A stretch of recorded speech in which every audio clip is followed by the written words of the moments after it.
Hopefully, yes. So we're now live with YouTube, I think. So they've missed the first 10 minutes. Yeah, so there's our bowl, you know, 1.9 kilometers in a whole minute. It's a huge amount to ask off a bowl gouge, or any gouge for that matter. If you have to push your tool through the wood, that's also an indicator that you might need to sharpen. Also, heat builds up really, really quickly at the cutting edge of a blunt tool.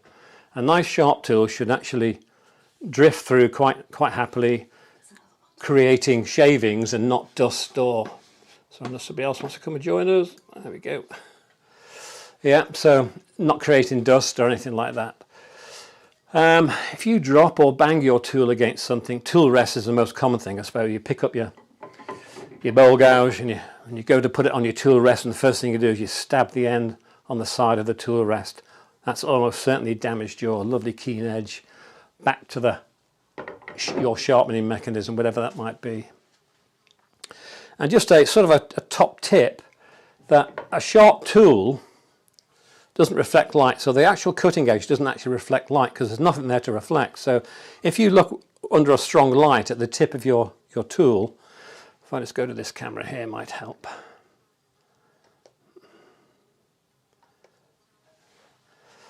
Yeah, right at the very tip here, it's not reflecting any light because it's a fairly freshly sharpened tool, this one. Oh, there's a bit of dust in there, but there we are. So just point there, it doesn't reflect light, a sharp tool. Except somebody else. Oh, sorry, I'm still, people are still coming to join here, so I'm letting them in as we go along.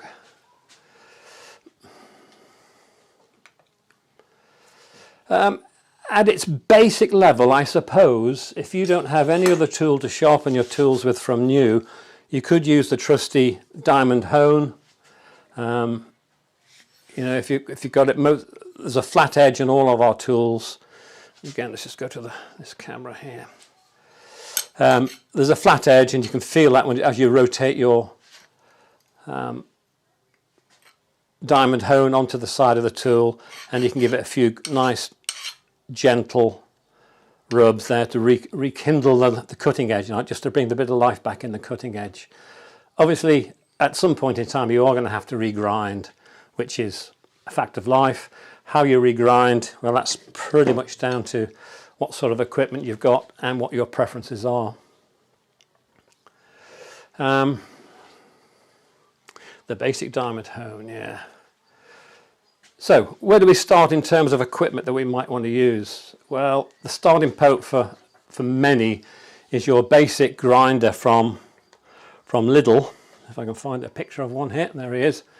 Oh, that's a Cruisin. It's not actually what I bought from Lidl, but you can pick up a reasonably cheap bench grinder from Lidl's for about 20 or so quid. Actually do some very, very expensive ones. And this one here they were throwing away, and I bought it off them for 20 quid. I just happened to be passing the Axminster store. This was one they were going to market, and then they decided they didn't want to. It's a slow grind. It's an 8-inch wheel. But for most people, I suppose, the starting is that one there onto the side there, which is a 6-inch wheel or 150mm wheel. So that would be the starting points. They do come with a very, very coarse grit disc on them, or grindstone on them, which is, there we go. So hopefully Jason's going to join us now as well. Yeah, as I was saying, that your basic bog standard grinder that you buy normally comes with very, very coarse grit, 60 or 80 grit. They say it's aluminium oxide, but it's probably got a whole load of carborundum in there as well. They're very frail, they'll damage very, very easily, but it's worth probably changing at least one of the wheels to something a little less aggressive, and I would recommend the white wheels that you'll get similar to this one here. This is the white wheel. It's about 180 grit, I think, when I bought it, or actually may have even come with this. Better still, if you go to the blue aluminium oxide, which has some chromium in there, the grit tends to be a little bit finer, and hopefully will last you a little bit longer. The thing about all of these wheels, they have to be dressed fairly regularly because your cutting action will divot them some way. And you'll need to buy a dressing tool like this. This is just a piece of metal impregnated with some oxides of diamond. And you set your tool rest at about 1/8 of an inch from the wheel. I'll turn this on, so I'm not quite sure how much noise it's going to make over the microphone. And I'll dress this. It makes a hell of a mess, and it puts out shards of your white wheel or any colour wheel you're dressing. So my advice is to wear something on your eyes, like safety glasses. So I'm going to turn this on, hopefully it won't drown out the noise too much. This is a slow grind, this is about 1800 RPM. Hold the tool on the tool rest, 90 degrees to the stone, and then just move it gently across. You can see the amount of grit that's clearing off there. I'm trying to protect my camera a little bit, so I won't do that too much of that. So, any questions at all at the moment? Everybody happy? Yeah. And then there are some ceramic wheels which I read about today. I'm not quite sure how good they are. Tool posts seem to be running with them at the moment. No, can you just pass me a piece of cloth from there, please? Yeah, I need to slow this down so I can demonstrate the next bit. Thank you. I wouldn't try this with a carborundum wheel or an oxide wheel, but this is the CBN wheel here, so it's got a very smooth side to it, and a nice piece of rag will slow it down nicely. Yeah, the top of the range is the CBN wheel. If I can swap over cameras again. The CBN wheel, which is this one here, very expensive, of course, and particularly for an 8-inch one.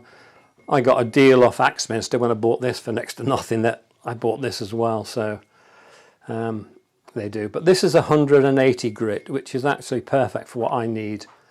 I don't use anything finer than that on this method of sharpening. But there we go.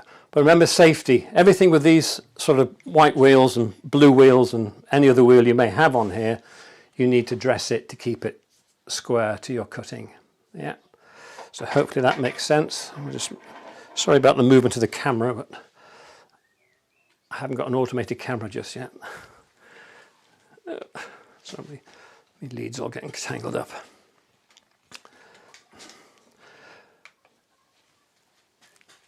Another big debate which I've heard on sort of many occasions is, do I hollow grind or do I flat grind? I have no idea which is better. I've read up on the internet what's the best sort of grind. Loads of people will say hollow grind. Loads of people will say straight grind. And to be perfectly honest, I use both grinds. I tend to do all my bowl and spindle gouges on this here, which would give me a hollow grind because the wheels are round, so you get that slight hollowing. Slightly less on an 8-inch wheel than you would do on a 6-inch wheel, but nonetheless it still gives you a hollow grind. That somebody else want to come in? That's you. Oh, that's, okay. Yeah. Flat grind, you would only get a flat grind on something like a linisher.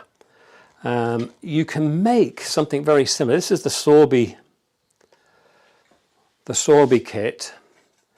Now I love this. This is not mine. This is one I borrowed for this demonstration. This belongs to the Street Forge where I work. It's a lovely little machine. It has on the side, it has all your angles that you would ever want to use. So from skew chisels all the way down to shear scrapers and shear scraper cutters even, if you want to do those. So that's a really, really clever bit of kit. It is fantastic, and that's achieved by these little pegs down the side of the machine here, and you just unscrew, and then that will allow you to alter that angle. It works off a standard belt.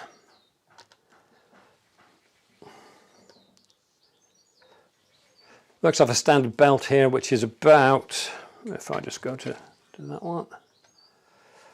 I don't know, 50 mil across, 2 inches, continuous, and that works. It rotates towards you. Yeah. And then you just adjust this platform to achieve the angle you require. Now, Sorby are very, very canny, like Tormek and any other people who market these sort of things. They give you a very, very basic toolkit to start with. So it comes with this, which will allow you to do a sort of a fingernail grind on your bowl gouges or your spindle gouges, but not particularly well. So at extra cost, you've got to buy this. This one here, which gives you 3 different heights. So this bit goes on to the bit at the bottom here.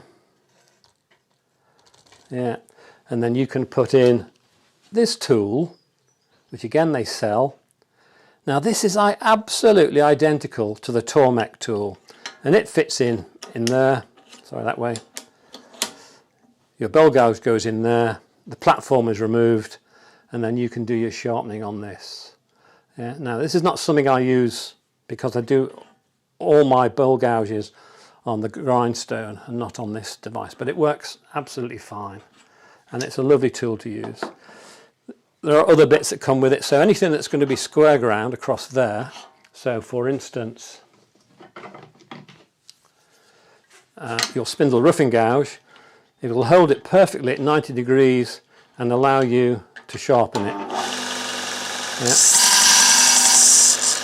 Yeah. So it's a really, really good bit of kit, and that's the wrong angle there, but and also it allows you to do skews. So if I wanted to rotate this down to say something like 15 degrees, just reheat it. And then if you've got a really, really thin screw that you want to use, like an oval skew, which is very, very thin, oval skew. Yeah, an oval skew which is particularly thin here. You can set that tool on there. Yeah, and that then will give you the perfect angle. You've got about 15 minutes to grind. Yeah. And then just turn it over.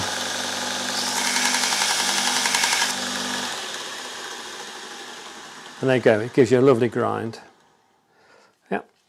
Now, yeah, we've got 15 minutes before they kick us out. So that's what I call a linisher style. I've seen similar things made out of belt sanders, your old Black & Decker belt sander. If you can fabricate some sort of platform to go across it, that's as good as this would ever be, as I suppose, as long as you can get accurate angles. I use another device, which I'll just swap the cameras again, which is this one here, which I bought foolishly, I might add, from Axminster, thinking that it would be a really good tool to use. It's their Ultimate Edge. Now I think it is absolutely fantastic if you want to sharpen planes, that sort of thing. The little bar on here will allow you, if I take that off there, to use the Tormek tools as well. So you can put on, where's the Tormek? There we go. So you can set your Tormek tool on there and then do your same sort of grind. So it is, but the disadvantage of using that piece of kit is setting up the angles. Yeah, you have to do it all visually. There is no scale unlike like the Sorby. So it sounds like I'm selling the Sorby, but I'm not. I'm not getting paid for any of this. Say again?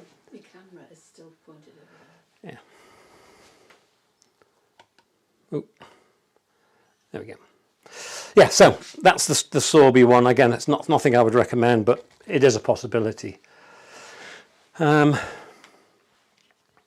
let's have a look at sort of some examples of both. Starting with the basic tools, I tend to do my roughing gouge on the Sorby. So I set this to 45 degrees. Tighten it up.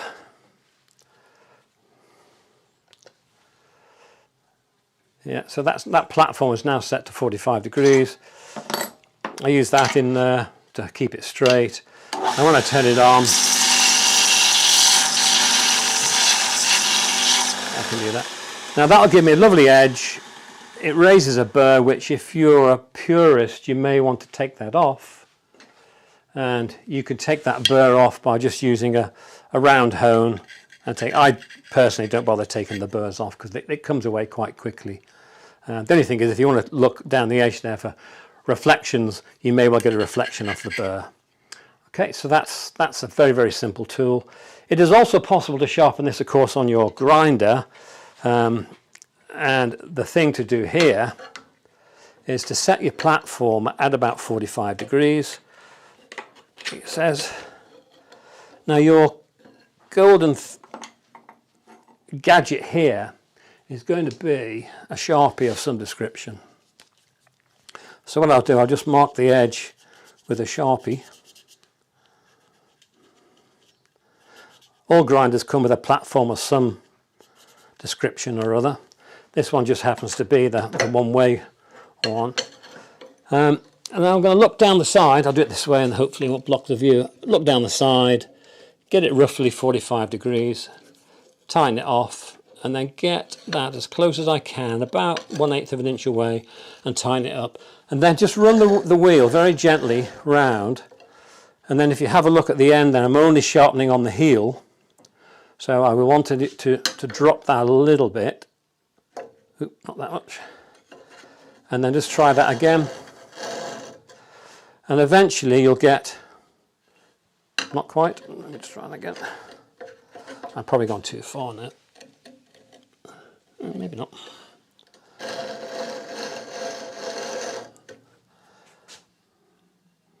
Probably cutting just on the tip. If it's hollow ground, by the way, which this one isn't, then you'll get the black taken away at the bottom and the black taken away at the cutting edge. Yeah, so that's what will happen there. So once you get it nice line down there, you know you've got this set at the right angle. Make sure everything is turned tight, which it is. Put on your safety glasses. And away we go again.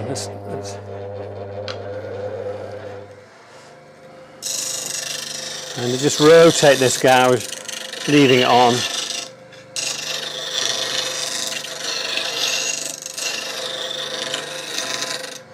Yeah, and eventually you will take away all your black pen that you've been using. So, hope that's not too noisy. Think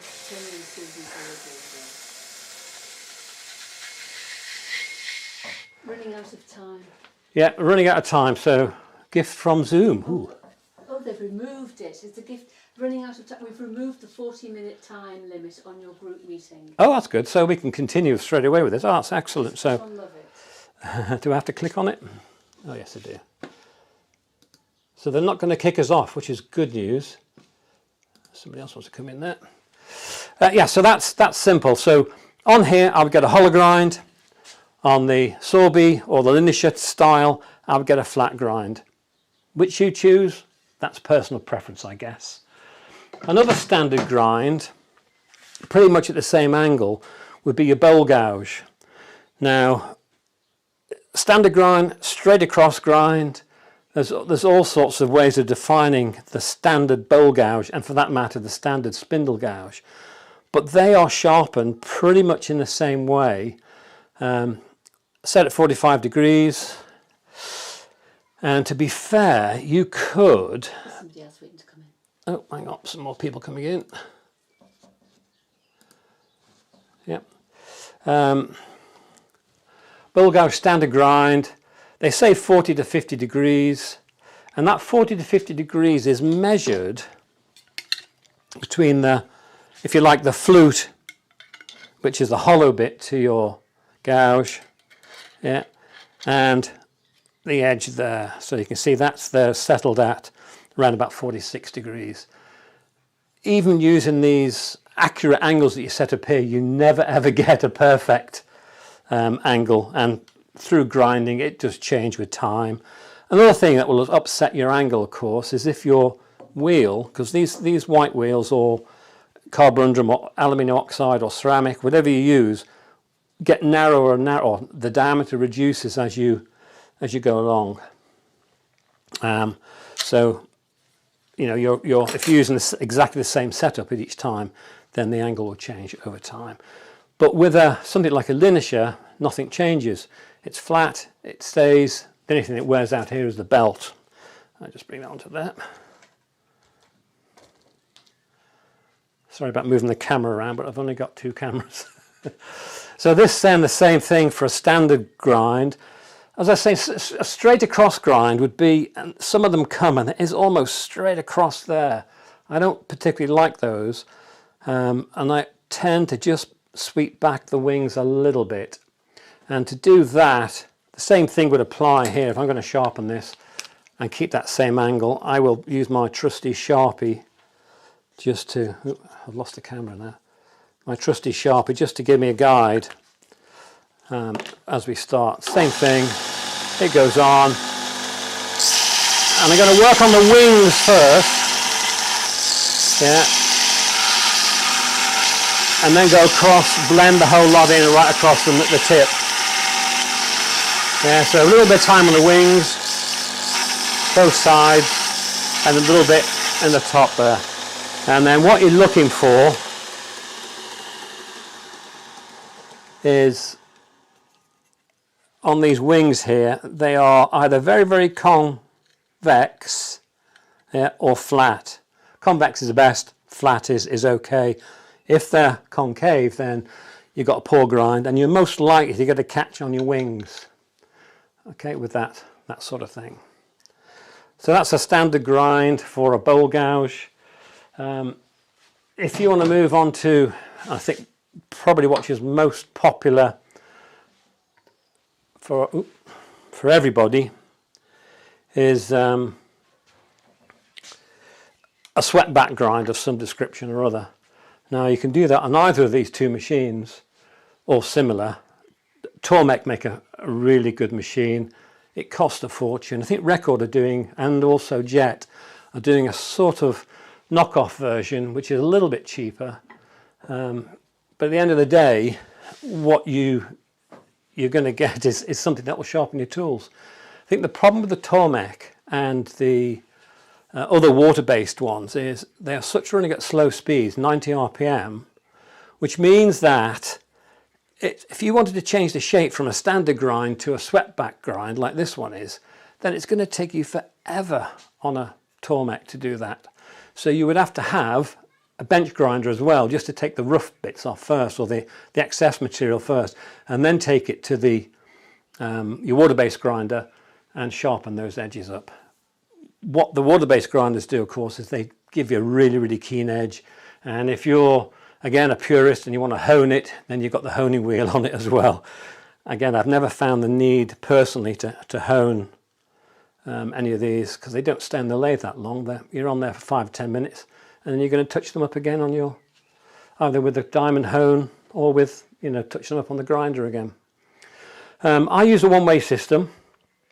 Woodcut make the same thing, Axminster make the same thing, the internet makes the same thing. There are loads and loads of them on the internet that will allow you to make a free jig. And if I could just grab this piece of paper here. This is a copy. This is the one-way jig. So that's what the one-way jig is. I'll show you in a minute how we do it. There's a guy called Marius Hornberger who has designed a very, very similar, I can't see that, let's try the other camera.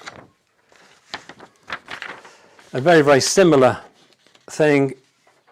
And he also, I think he's got a description on YouTube on how to actually make it as well. And that will produce a tool that is identical to this and works in exactly the same way as this does. So for my swept back grind, oh, wrong one. Nope. There we go, swept back grind. The angle we're looking at is about 40 to 50 degrees. And I know you look on the internet and you're going to find all sorts of different things. Yeah, so this one swept back, possibly I don't know if it'll focus on here, maybe not, it might focus on there. Yeah, this is swept back probably, I don't know, 3/4 of an inch or so, but this is a big bowl gouge. This is a 16mm Sorby, I suppose. Bowl gouge, so it's a big fat bowl, 5/8 of an inch I think is probably the imperial equivalent. How far you sweep this back, again, it's personal preference. You've probably heard of the Irish grind, which is similar to the one that's on the screen at the moment, the Irish grind. Can I do this? Well, first of all, can I do this freehand on the wheel? Right. Ah, there we go. Got it. So, sorry for the technical issues. Yeah, so can I do this freehand? Well, I guess I would, this is all I had and I wanted to do this freehand, I would take the same approach, assuming I'm just sharpening it and not creating it from scratch, but I would colour the edge in just so I can get my references. And then I would set my platform so that, I'll try and do it from this side, at the right height, so that I just get that bevel angle on there. Same deal, just run the wheel a little bit. See that we are going to recreate the same. There we go, that's pretty much straight down there. I don't know if you can see that or not. Difficult in this light, isn't it? No, there, just see that shiny bit there. So that's set at the right angle. Now, this is quite a compound curve on something like this. So if I was to start over here, I would have to make sure that I got the same angle there. So if I rub it, yeah, it's just about touching it there.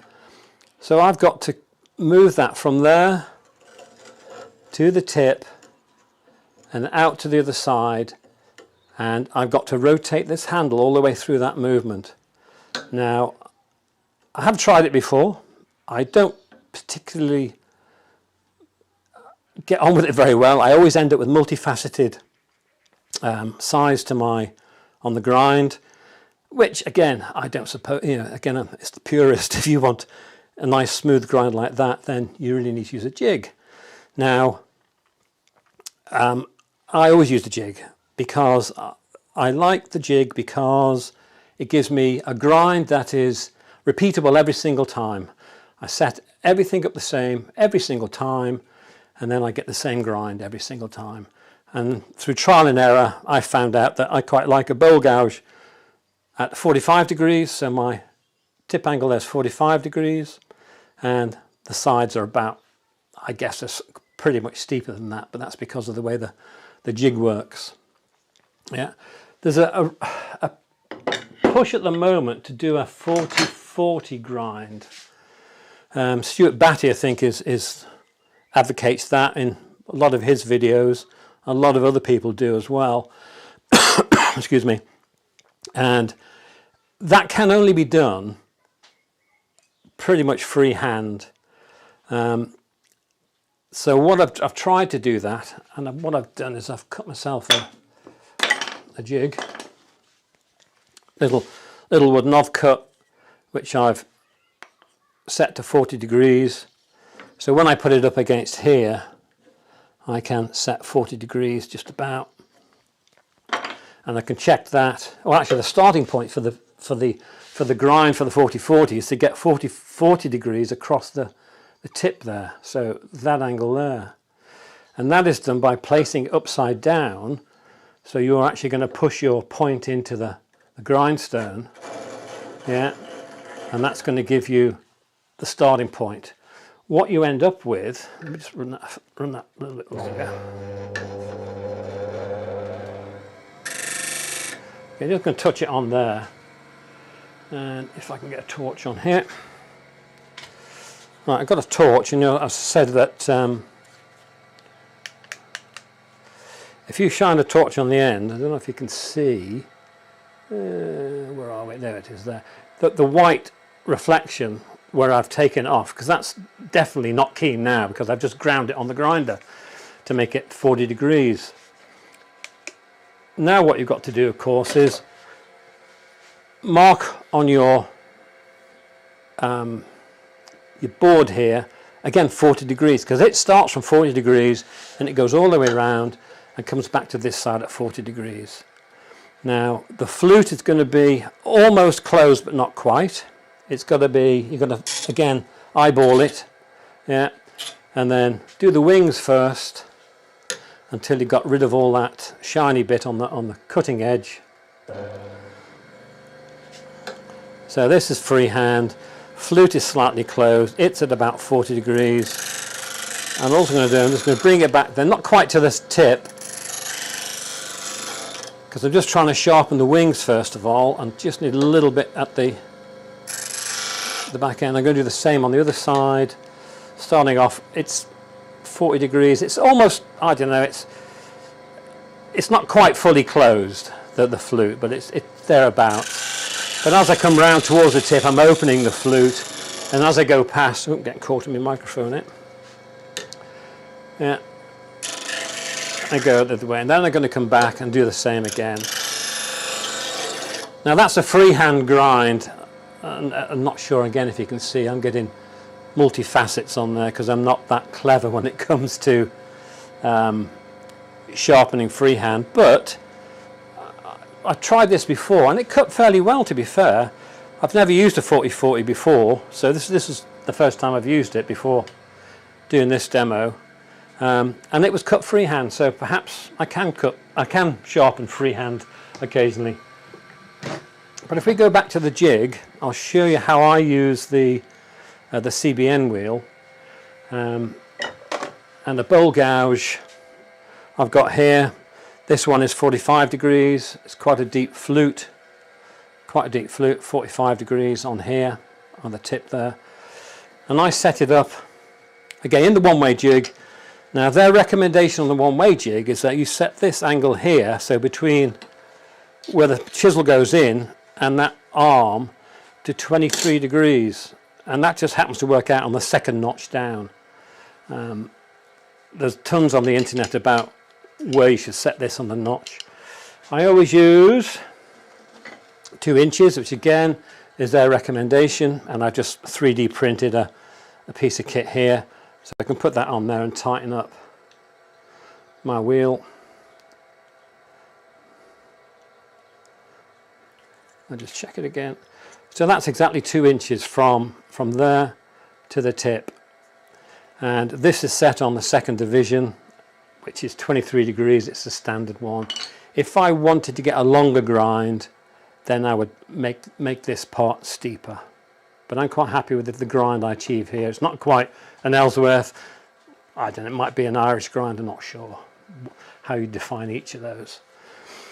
I then need to set up, so that's the first thing I set up, or first 2 things. I've got the angle of my leg, I've got my distance there, and this now needs to be set up exactly to the right distance out. So this arm, oops, hang on, let's see if we can't get the arm in. There we go.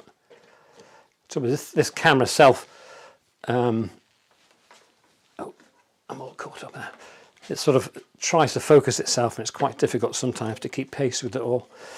Yeah, so there are a number of ways of doing this. Jigs again. You can go back to your trusty Sharpie and just tickle the nose of this a little bit, because that's all you need to do for this bit. Adjust your arm here until that angle there is exactly right.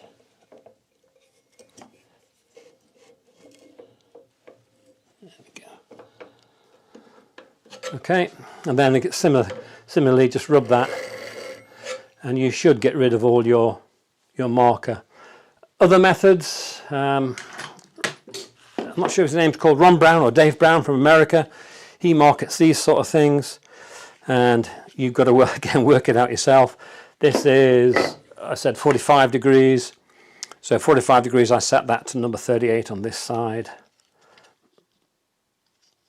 Same thing, I can now, again, I 3D print these as well, so there we go. Yeah, and then tighten that off. And that would be the same setting every single time I come back to here. Raptor make a very similar tool to that, but they're fixed. Come in all different sizes. Again, these are imported from America. Same thing, you put them on, you adjust to get the 2 points here touching the CBM wheel or your white wheel, whatever you like to do, and then you're good to go. A far easier way, of course, is once you've got your angle set up, is to get a pencil and mark it on your thing here. And I've seen people with bits of wood that fit in between the heel or the base here and the front of the tool mount, and then that allows them to, again, repeatability. It sets it off every single time. So to shop on this one, same deal. Get the wheel going, let it get up to speed. Put the glasses on, I suppose.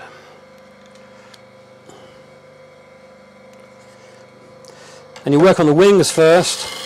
Now the more you turn the tool over to its side, so it's laying flat almost here, the longer your grind will be. So you can go right over and increase the length of that grind. But just work on the wings a couple of times. There is no pressure on these wheels. None of these wheels should you put a load of pressure on. Yeah. And then just blend in the nose. And that's all I would do for a touch-up to sharpen the tool. I would check this one just started to, I've gone a little bit too long on the nose there, so I have a slight, again I'm not sure if the camera will show it. No, probably not. Slight dip there, so it's slightly concave, so I'd have to work a little bit on the wings just to blend that in. But every single time I get the same cut, and this is 45 degrees, sort of fairly well ground back, nice long fingernail, and that suits me fine. It may not suit you, it may not suit the next person. I have got some bowl gouges that I've done at sort of 50 degrees, but again, I don't get on with them terribly well. I prefer that sort of 45 swept back grind. But my always go-to gouge, and it's simplicity itself to sharpen it, 45 degrees, straight in, yeah, 45 degrees, standard grind, brilliant for getting in the bottom of your bowl. Yeah, and you can even increase the angle there to about 60 if you wished, but I tend to leave mine about 45 degrees. 10 to 8. Okay, right, so that's that. Are there any questions coming through? No questions? Everybody happy? Oh, really good. That I must be doing something wrong or something right, I'm not sure. Let's go back.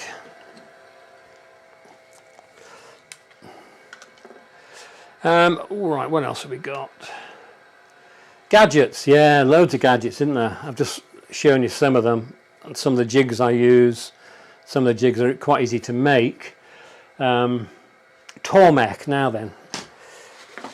Tormek realised that they were missing out on a whole load of things by not supporting grindstones. So what they came up with is, let me just swap cameras a sec. Yeah. They came up with this little device of, oh no, I'll tell you what, I've got a photograph of it. Let me just bring in a photograph of it. There it is there. So you can see they came up with a device which will mount on the which is this platform here. Ooh, where's my camera gone? Which is this platform here. This is something different, I'll show that in just a sec. And that allows you to use all the Tormek tools on your grinder, 6-inch, 8-inch, water wheels, whatever you buy. It's all pretty, and in fact the Axminster Ultimate Edge device as well. They also realised that the one-way system, which I'm using on here, is pretty cool. So they designed this little plate here, and what that does, it will fit in to. Let me just swap cameras again. It'll fit into the one-way system. Either side will do. But yeah, we'll use, which side should I'll use this side. What it does, it. Two questions. Okay, questions. First question is from Nicky Wheatman. What's your opinion of the woodcut true grind? What's my opinion of the woodcut true grind? I've never used it. It works in exactly the same way as this system does. So I wouldn't argue whether one was better than the other. You can buy extra side bits for the true grind as well. I think the system that Axminster sell is almost identical to this, and it comes with an extra jig, which the one-way system does come, but it's an extra purchase. It comes with a jig for doing skew chisels, so you can do skew chisels. What I don't like about doing skew chisels or roughing gouges, that method is, let me just get the roughing gouge. Oh, hello dog, my dog's come to join me, is you have to, in the jig, I'm not sure if you can still see this. If I was to cut this in the jig, this is what they're advocating doing. And depending on the length of your tool, of course, I feel more comfortable it's up there. But this is quite a short handled gauge, this one. It's a record. And to get that at 45 degrees, I'm always frightened that it's going to bite on the top of the chisel there and drag it down or do some damage somehow to the wheel or whatever, particularly if you're using an aluminium oxide wheel. But the True Cut system is fine. It's as good as it gets. It works the same principle. Second question. Second question is? Ian, can you use a flat whetstone grinder? A flat? Can you use a flat whetstone grinder? A flat whetstone grinder. Oh, I know what you mean. Yes, the ones that go around in a circle. Yes, of course you can. Again, I've never used one. I've seen them used on YouTube. They don't turn terribly fast, I don't think, do they, the wet ones? So again, if you're going to do any large changes to your tools, then you're going to need a grinder like this one here, I suppose. So that's that. Any more questions at all? No. No? Okay. So back to the Tormek. Yeah, Tormek have designed this system here, which actually I need to take it off. Where are we? Yes, it fits. So I've got to do a little bit of jigging around down here to get it to work. Move the camera back a touch. Yeah, the Tormek one fits over your bar for your one-way system. And then it goes in. Oh, that's not right, is it? It's back to front.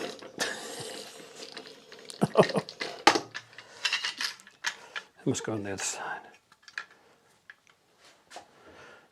I had this working before. Oh, I know why. I've taken it off the thing.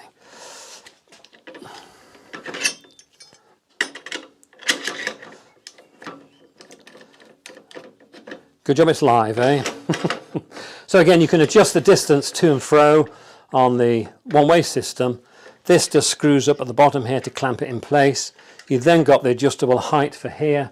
You take your Magic Sorby turning tool setter and you set that to on A for most of their stuff, and then you just adjust, yeah, until you get, there you go, get both of the wheels on there. Yeah, lock it off down there, and then you can use your Tormek tool. This is the, I think they call it the SVD 186. It replaced the 185. In fact, you've even got a little depth gauge on here. So if we go for, say, 65 on here, tighten that off. There you go. And that will go in there, and you will get exactly the same repeatable cut. What I don't like about this is it binds on this base of the tool sometimes. Yeah, I mean, that's not even reaching the tool, so yeah, I don't like it particularly. I prefer to keep this on the Tormek wet grind, which is where it came off. Not terribly successful, I don't think. Plus I had to file the living daylights out of this piece when I got it in order to fit over my one-way system. So I left a nice review at Axminster for that. 5 to 8. 5 to 8, almost an hour. How about that? So what does that leave us then? Yeah, once you've got an edge on your tool, to save you taking off more material each time, because these things aren't cheap. They run at a fair old lick, particularly if you buy some of these more modern materials, the M42s and stuff like that. If you take your hone, which I've dropped on the floor, there's one here, your little diamond hone, or your little diamond, whatever that's called, put a little bit of lapping fluid on, and then, as I said before, if you just find the two flats, because I hollow grind mine, then I have a high point at the heel and a high point at the cutting edge, so I know when I rock it on there, if I keep it nice and gently around there, I will take off the black at the heel and at the point, and that will just rekindle your edge. And you could probably do that 5 or 6 times, and you'll keep a nice keen edge. Again, the purist, I guess, will want to take a round and just take off the burr here, but that's up to you. I personally don't bother, but it's a possibility. Yeah, bowl gouge or spindle gouges, I sharpen them exactly the same. I use spindle gouge at I think most of mine are 40 degrees as well, with a fairly long grind. Yeah, and I tend to keep it fairly shallow from the tip to the top of the flute. It's difficult to see on there, but you can see that's quite a shallow angle. My dog's come to join us, she's asleep on the floor. So, right, so any more questions at all? Anybody falling asleep on me? No? No? Okay. That's pretty much all I've got. Just a thing on, what was I going to say? I was going to say doing some, oh yeah, negative rake. Now then, negative rake is another thing. This is a negative rake, and this is a, let's bring on this camera here. That's a negative rake scraper, this big thing here. And this here is a skew chisel. This one's a Record, this one's a Hamlet. Now, apart from the angle, you can see in there, they market this as a negative rake scraper. They market this as a skew chisel. So when does one stop being a skew and become a negative rake scraper? I don't know. The thing about the negative rake scrapers are, they are really, really forgiving, and they give you a really, really nice finish. And these rely on the burr. So you must, but the burr lasts seconds because of the angle here. If you take a standard, if I can find one. Oh, let me just try and get one off the wall here. I'm running out of space now. There we go. Yeah, if you get a standard ground scraper, which is about 80 degrees-ish. I'm not sure what the purists say. Have I got a scraper on there? Scraper, yeah. So 70 to 80 degrees is what they're advocating here. I always use 80 because this has 80 degrees, the Sorby has 80 degrees, and again I flat grind all mine, I don't hollow grind them. And that's the scraper. Of course, it relies on the burr, and this relies on you putting it in slightly below centre. Whereas a negative rake scraper, which has an included angle, this one is about 75 degrees, I think. It looks similar to that negative rake. I mean, there are all sorts of different designs. I have no idea how many designs there are for this. You can take a standard scraper like this and then just take off 20 degrees or so, and you've got a negative rake scraper. And they are very, very forgiving. They're very, very nice to use. You use them exactly on horizontal here to the wood, to a rest of the center line of your bowl. And then all you have to do is just really frequently is just touch at one edge to raise a burr, and it is great for finishing off your bowls. It doesn't tend to pull out the end grain too much, like some of the more severe skews might do. But and then of course the last thing is your skew chisel. This can be anything from 15 to 40 degrees. I think the rule of thumb is whatever your thickness is here, then the distance you sharpen back is something like 1 to 1.5 times that thickness. Something like that. I'm not quite sure exactly what it is. But this one is done at about 35 degrees, I think. Again, because the Sorby has that setting, and the round oval bar one, which is really, really thin, I do to 15 degrees. And that's more like a knife. But they're great for opening tins of paint, I believe. So people tell me. That's it. That's all I've got. Any questions of anybody? I'll unmute everybody just in case there is. You consider the best. Okay. There's a question, Mike. Oh, there's a question here. Somebody's raised a question. Nikki Wheatman. So what would you consider the best system would be to sharpen all my tools? What system would I recommend to be the best? To be honest, I don't think much people give enough consideration to how they're going to sharpen their tools. And that's why I think we lose lots and lots of budding wood turners because they just don't buy the right equipment. And I know all this is a very expensive. CBM wheels are no change from over 100 quid. The one-way system, again, probably with everything there, no change from 100 quid. If you buy a Tormek, you're on to 600 or 700 quid. And then you've got to buy all their additional tools. The Sorby kit is about 300 quid.